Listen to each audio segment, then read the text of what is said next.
Hello, it's Brandon McGee at the McGee Law Firm here in Texas. And we focus our practice on estate planning and probate. And you may have seen some of my other videos, or maybe this is the first one that you're watching. But what I want to talk to you about today is who should have a copy of your estate plan.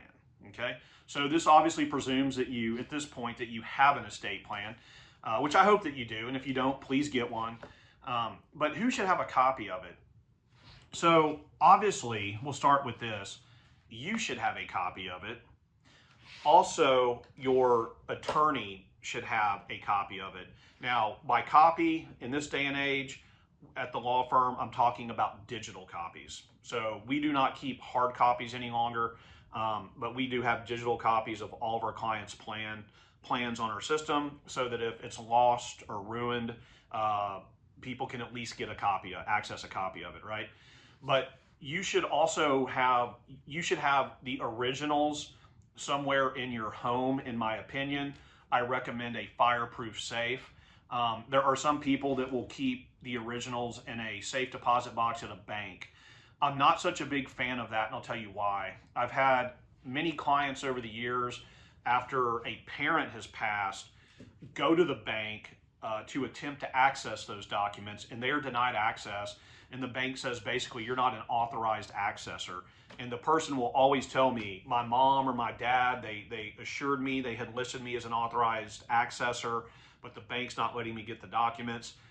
So I'm not sure if people think they did that and they didn't, or if the banks sometimes do a sloppy job of keeping that information, storing that information. I'm not sure.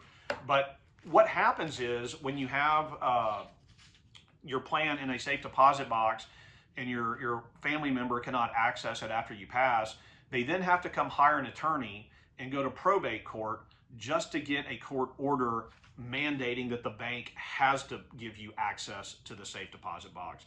So big hassle, big detour. It's going to take a few months, and it's going to cost you some money. Okay, so I recommend you keep it in your house, and you keep it in a fireproof safe. Now, that being said, other things that I've heard happen is, my dad had his plan in a safe, but he forgot to give me the key, or he forgot to give me the code to get in.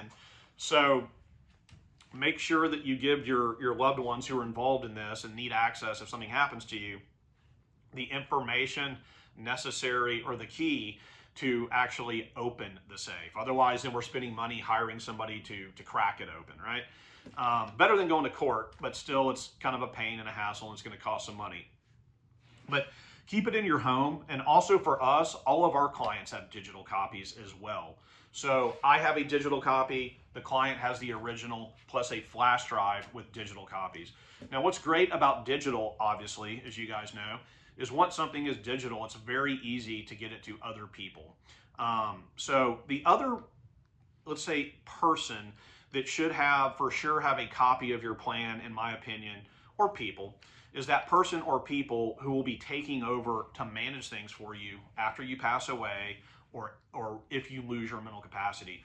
So that first line of fire in terms of powers of attorney, or the executor of your will, or the trustee of your trust. In my opinion, that person should have a copy of the plan, digital copy of the plan, which you can just attach to an email and email it to them. You can make a new flash drive and give it to them. You can open up a cloud storage space and put all your important financial, real estate, and legal documents there, and then give certain family members access, through the password. Those are different ways that we can share things digitally. Also, it might not be a bad idea to have the person who's second in charge, your second choice, to also have a digital copy in case something happens to that first person. Our first choice, they can pass away. They can move out of the country. They can lose their mental capacity. We could have a falling out with them, right? So we want probably for that second person to be in charge. Now, I will say, I have had some clients who tell me, Brandon, if this information gets out about who's getting what and who's going to be in charge and etc., this could cause World War III in my family while I'm here alive, and I don't want World War III in my family. So I feel that I'm not in a position to share this with anybody because I'm afraid it'll get out to other family members and just cause a big old argument. And so I understand that. And unfortunately, there are some families in that situation. So that's just a personal decision. If you want to not give your plan to any other family members, at least let one of them, maybe two, know how to access your safe in the event something happens to you unexpectedly. And also let them know if all else fails, hey, here's the information for my attorney. My attorney has digital copies. If you can't locate my originals, please contact the attorney if something happens to me. Okay.